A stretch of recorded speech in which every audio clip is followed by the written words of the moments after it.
Halo guys, ketemu lagi dengan Mimin di channel Katanya Film. Tidak lupa Mimin doakan semoga kalian semua dalam keadaan baik-baik saja ya. Kali ini Mimin akan menceritakan sebuah film yang berjudul Karnan. Film ini mengisahkan tentang penderitaan orang-orang yang telah mengalami kepedihan, kesusahan, dan kekejaman. Penasaran gimana kelanjutannya? Tanpa banyak basa-basi, langsung saja kita ulas ceritanya.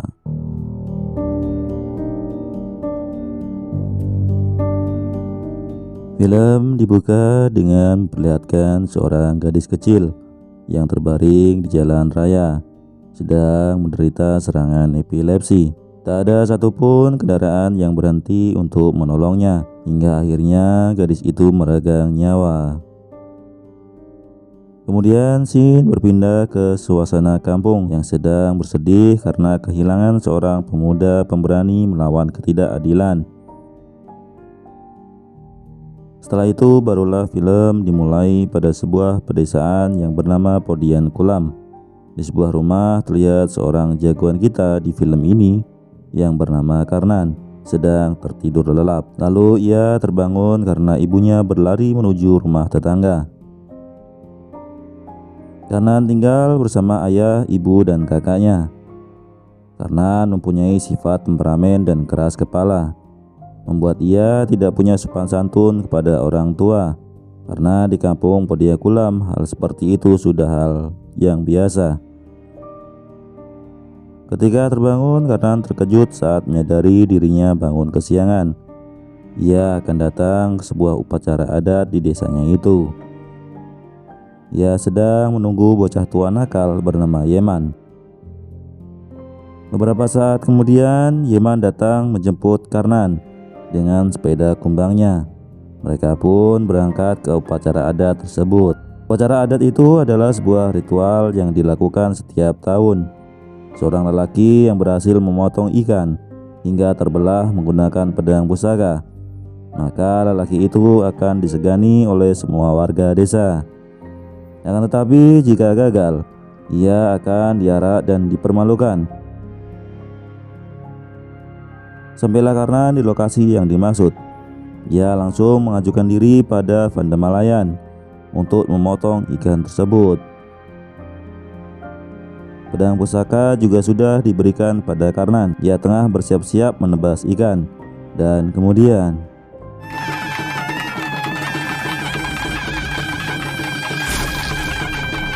Karnan berhasil menebas ikan dengan satu kali tebasan hingga terpotong menjadi dua bagian. Orang-orang bersorak-sorai menyambut kemenangan Karnan. Kabar tentang keberhasilan Karnan memotong ikan disampaikan kepada kepala kampung bernama Duryodanan yang juga terdengar oleh keluarga Karnan. Karnan pun diarak menuju ke desa dengan menaiki seekor gajah. Akses jalan dari kolam menuju kampung menyeberangi sebuah jalan raya, sehingga acara arak-arakan membuat kondisi jalanan menjadi macet. Di sisi lain, sebuah mobil polisi terjebak macet. Beberapa polisi sangat kesal melihat tingkah laku orang-orang Podian Kulam ini. Bahkan mereka juga tidak mengetahui kalau di sekitaran situ ada sebuah desa. Padahal jarak tempuh ke desa itu dari jalan raya kurang lebih 1 km. Desa Podian Kulam tidak memiliki pasar, sekolah juga tidak ada, bahkan halte bus juga tidak dimiliki oleh mereka. Sehingga jika mau kemana-mana, mereka harus berjalan kaki menuju ke halte bus di Desa Melur, desa tetangganya. Namun antara Desa Melur dan Desa Podian Kulam tidak pernah akur. Selalu saja ribut meskipun masalah sepele. Maka dari itu orang-orang menilai warga Desa Podian Kulam ini primitif dan barbar. Akhirnya polisi membubarkan acara tersebut supaya kendaraan bisa berlalu lalang kembali dengan normal.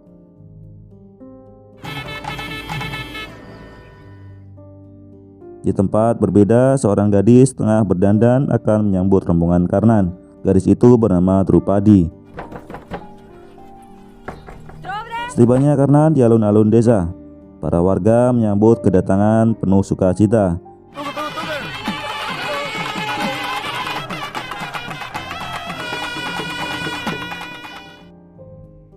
Suatu ketika seorang gadis akan pergi mendaftar kuliah yang diantar oleh ayahnya.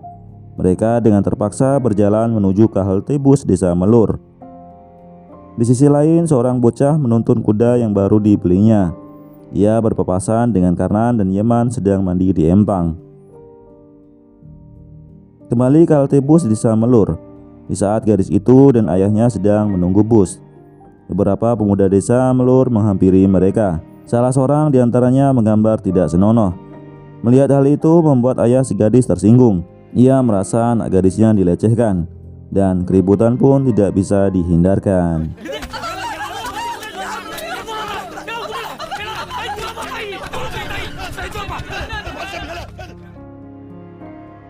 Setelah kejadian tersebut, Karnan melakukan aksi balas dendam kepada pemuda desa Melur.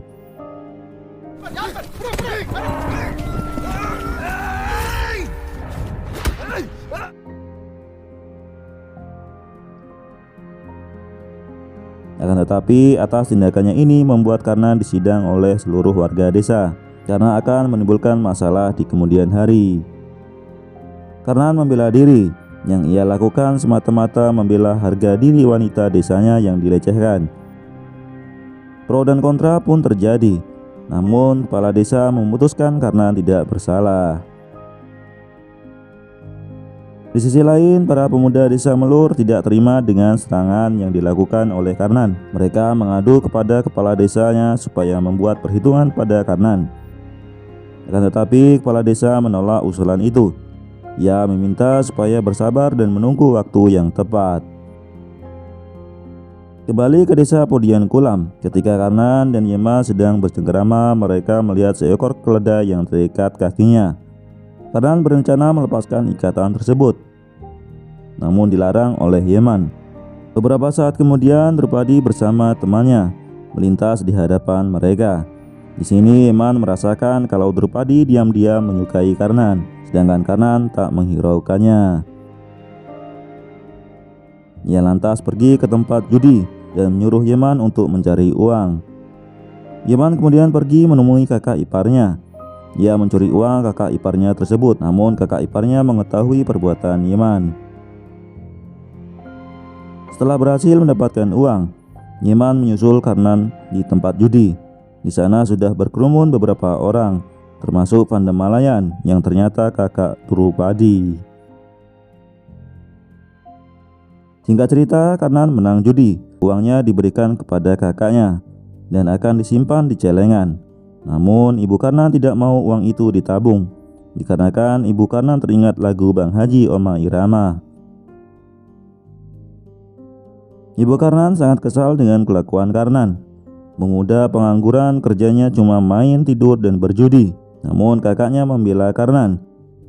Ia mengatakan kalau Karnan akan mengikuti seleksi penerimaan tentara.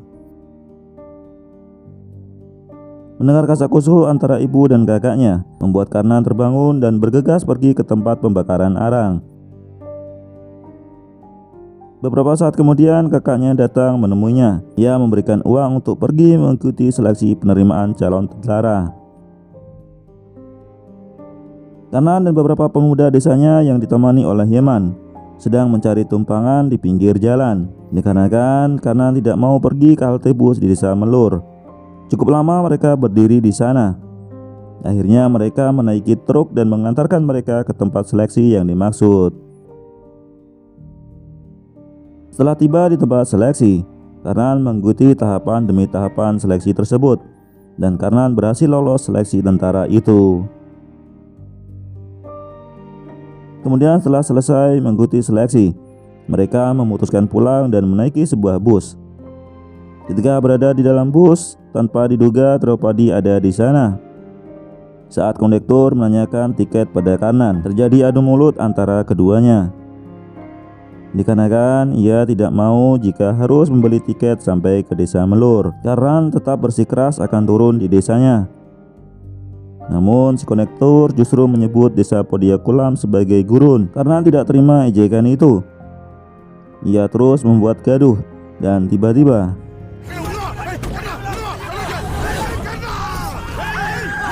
penumpang dari Podian Kulam turun dari bus dan melihat kondisi Karnan. Karnan masih sangat kesal dengan konduktor bus. Yeman mencoba menenangkannya. Karnan lantas pergi dari sana. Sekarang Drupadi membujuknya. Dari sini awal mula Karnan mulai jatuh cinta pada Drupadi.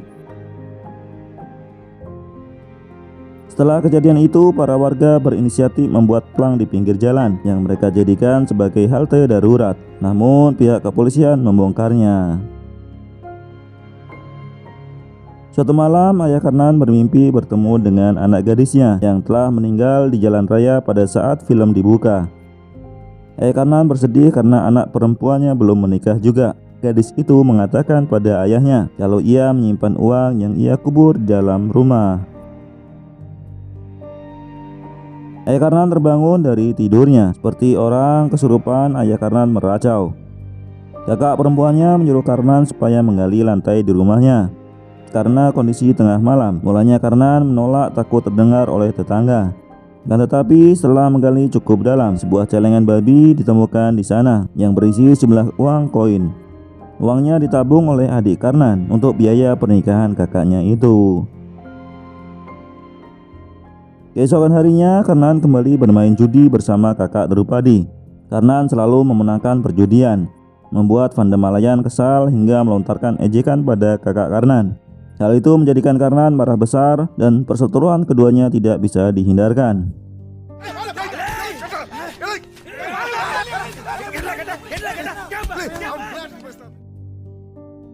Beberapa saat kemudian, Karnan bertemu dengan Drupadi. Ia berniat mengatakan yang sebenarnya.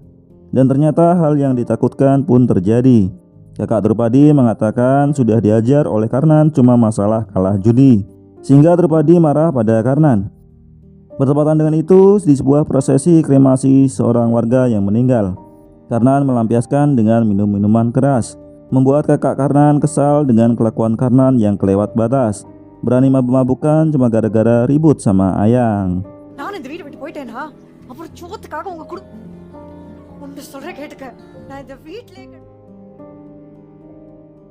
Di hari berikutnya, Karnan sedang melihat seorang seniman membuat mural di dinding rumah warga. Namun tiba-tiba Yeman datang menghampirinya dan mengajaknya ke desa Kurici. Ada lomba tarkam di sana. Karnan tidak menghiraukan ajakan Yeman karena ia menyadari akan ada masalah di mana ia berada. Yeman tidak kehabisan akal. Ia mengajak seniman pergi bersamanya sehingga lukisan yang dibuatnya tidak selesai. Tinggal menyisakan kepalanya saja. Setelah pelukis itu pergi, dengan berat hati Karnan ikut pergi menonton lomba antar kampung. Meskipun sebelumnya ia diminta untuk menemui Drupadi di sebuah kuil, Karnan mengabaikan ajakan itu. Sampailah Karnan di lokasi pertandingan.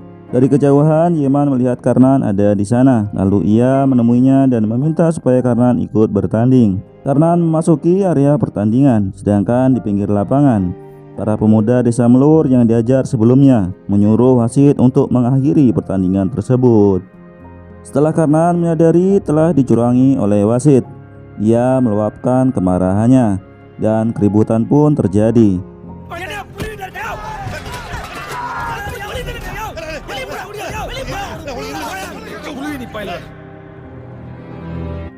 Akhirnya mereka memutuskan untuk pulang ke desa mereka.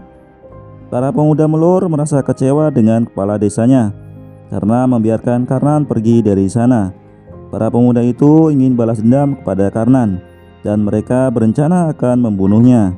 Kepala desa menyuruh mereka untuk mengejar Karnan lalu menghabisi nyawanya. Kembali ke tempat Karnan. Sepanjang jalan Karnan marah atas kecurangan tadi. Yeman menjadi pelampiasan kemarahan Karnan.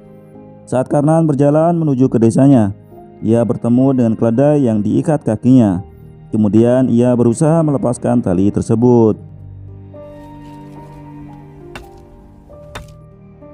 Di sisi lain terlihat sepasang suami istri dan anaknya akan pergi ke dokter kandungan.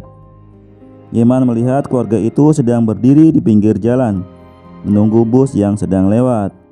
Yeman lalu menghampirinya dan menanyakan mengapa mereka tidak ke halte desa Melur saja, karena mereka tidak mau berurusan dengan desa Melur. Yeman membantu untuk memberhentikan bus namun tidak ada satupun bus yang berhenti. Lalu Yeman berucap kalau tidak mau berhenti, dilempar batu saja untuk pelajaran bus-bus tersebut. Ucapan Yeman ditanggapi serius oleh anak lelaki keluarga itu. Beberapa saat kemudian ketika sebuah bus melintas di sana, seperti bus yang lain, bus itu juga tidak berhenti sama sekali. Namun tiba-tiba bus mendadak berhenti dan mencari pelaku pelempar kaca bus tersebut.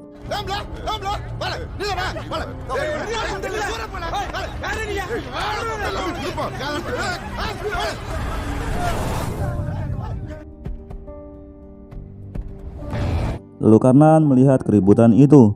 Ia mengambil sepotong kayu dan tiba-tiba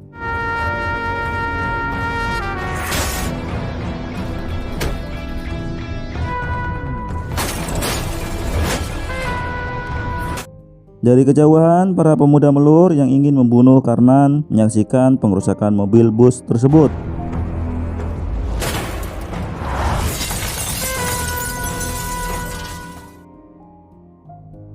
Setibanya mereka di rumah Yeman, mereka membicarakan kemungkinan yang akan terjadi. Yeman sangat cemas kalau sampai mereka dilaporkan ke polisi. Mereka kemudian disidang oleh seluruh warga desa atas perbuatan yang mereka lakukan. Satu pihak menyalahkan Karnan dan kawan-kawan. Pihak yang lain setuju dengan tindakan Karnan itu. Setelah perdebatan yang sangat panjang, kepala desa Duryodanan memutuskan akan melawan jika polisi datang ke desa mereka. Di sisi lain, seorang inspektur polisi bernama Kanabiran sedang olah TKP bersama anggota polisi lainnya dan pemilik bus. Ia bertanya apa motif warga desa Podian Kulam merusak bus. Polisi yang lain justru mengatakan kalau mereka butuh bus dan hal ini dilakukan sebagai bentuk protes warga Podian Kulam agar dibuatkan halte bus di desa mereka. Beberapa saat kemudian rombongan polisi tiba di desa Podian Kulam. Para warga sudah bersiap siaga menghadapinya. Namun Karnan bersama teman-temannya bersembunyi di suatu tempat.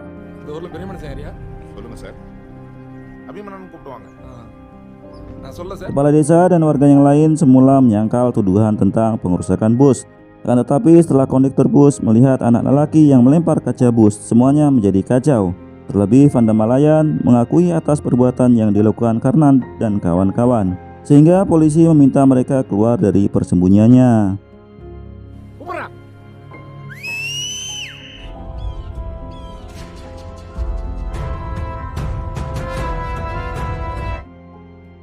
Setelah itu Karnan bersama teman-teman yang lain menemui polisi tersebut, sampai akhirnya suasana menjadi tidak kondusif. Melihat hal itu, Ibu Karnan bergegas membuang pedang pusaka itu ke sungai. Ia beranggapan pedang pusaka itulah menyebabkan kesialan, sedangkan Drupadi berdoa di sebuah kuil supaya ayangnya tidak ditangkap polisi. Pemilik bus kemudian bernegosiasi dengan warga desa dan akan cabut semua tuntutannya. Polisi tidak menyukai keputusan pemilik bus. Inspektur Kanabiran masih berniat menjebloskan Karnan ke penjara dengan cara memancing mereka supaya datang ke kantor polisi untuk membuat surat pernyataan. Namun para tetua desa keberatan jika Karnan dan kawan-kawan yang pergi ke kantor polisi. Maka mereka yang akan datang membuat surat pernyataan tersebut. Setelah polisi itu pergi dari sana, kakak Karnan memberitahu pada Yeman kalau pedang pusaka desa dibuang oleh ibu Karnan. Tanpa berpikir panjang, Karnan mengambil kembali pedang itu berada di dasar sungai.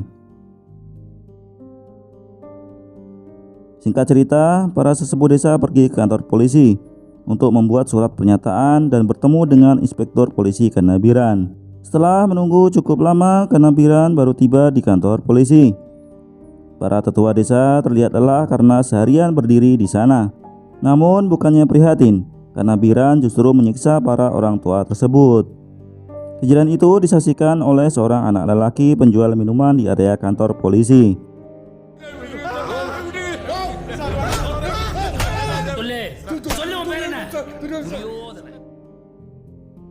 Keesokan harinya, di saat Karnan bersama teman-temannya sedang mencari kayu bakar, kemudian mereka dihampiri oleh seorang ibu-ibu yang mengeluhkan keadaan para tetua desa yang tidak pulang ke rumah setelah pergi bersama polisi. Mendengar hal itu, Karnan segera pergi ke kantor polisi untuk menjemput para orang tua mereka. Sesampainya di kantor polisi, Karnan dihalang-halangi oleh anggota polisi. Sempat putus asa, Karnan mencarinya. Lalu ia pergi ke sebuah warung di area kantor polisi dan menanyakan apakah mereka melihat orang tua yang dimaksud. Dan anak lelaki yang melihatnya menceritakan atas penganiayaan yang dilakukan oleh polisi kepada para sesepuh desa.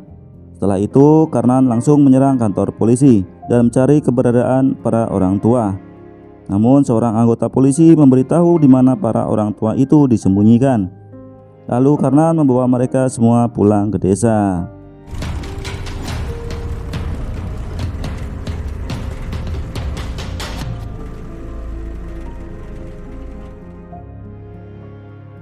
Tibalah mereka di desa Podian Kulam.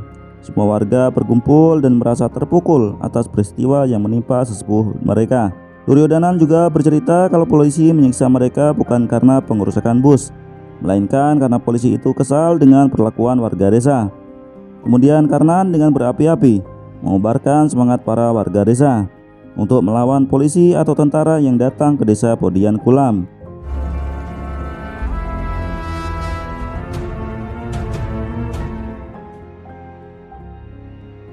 Seluruh warga bergotong royong untuk bersiap siaga menghadapi polisi, dari mulai membuat senjata dan memblokade akses jalan masuk ke desa mereka. Setelah malam tiba, masih belum ada tanda-tanda polisi menyerbu ke desa Podian Kulam.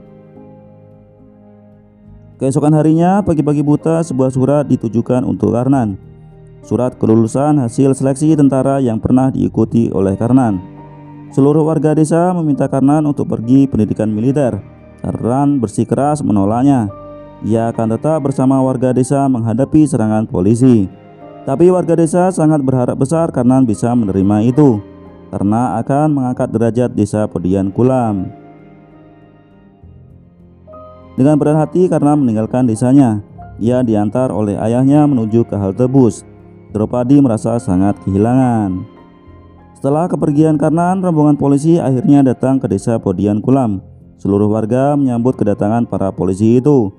Pihak polisi berusaha bernegosiasi, namun tidak membuahkan hasil hingga akhirnya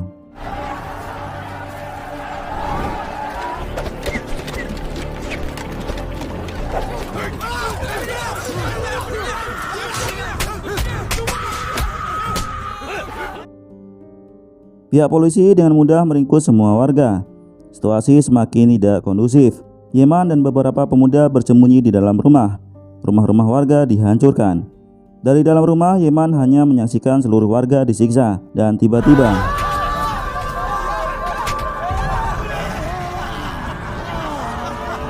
Yeman bunuh diri membakar tubuhnya dengan tujuan supaya bisa mengakhiri kesialan yang menimpa desa Podian Kulam. Kemudian seorang anak lelaki kabur dari sana. Ia mengambil kudanya bergegas mengejar Karnan yang sedang dalam perjalanan. Anak lelaki itu berhasil menemui Karnan dan menceritakan keadaan di desa mereka serta kematian Yeman, sehingga membuat darah Karnan semakin mendidih. Karnan bergegas pergi ke desanya. Ayah Karnan memberikan pedang pusaka pada Karnan. Dengan menunggangi kuda, Karnan siap membalaskan dendam atas kematian Yeman.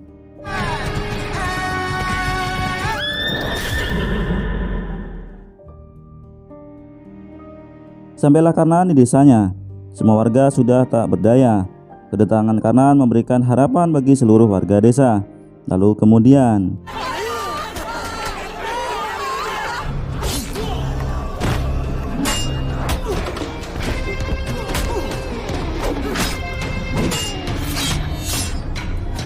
Karnan berhasil menyandra Karnabiran dan membawanya masuk ke dalam rumah.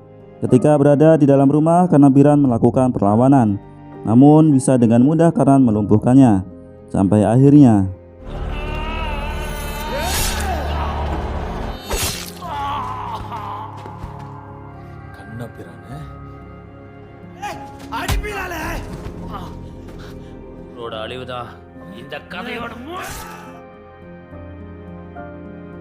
Karnan lalu ditangkap dan dijebloskan dalam penjara. 10 tahun kemudian Karnan keluar dari penjara. Ia mendapat surat dari kakaknya kalau desa Podian Kulam sudah berubah. Orang-orang luar mulai berdatangan dan menyediakan jasa angkutan umum. sehingga anak-anak bisa bersekolah. Kakaknya sendiri sudah menikah, namun para sesepuh desa yang disiksa oleh polisi telah meninggal dunia. Setelah tiba di desanya, Kanan dan seluruh warga desa melakukan ritual adat memperingati orang-orang yang telah meninggal dunia, dan film pun berakhir. Terima kasih sudah menonton sampai habis. Sampai jumpa lagi di video selanjutnya. Dadah.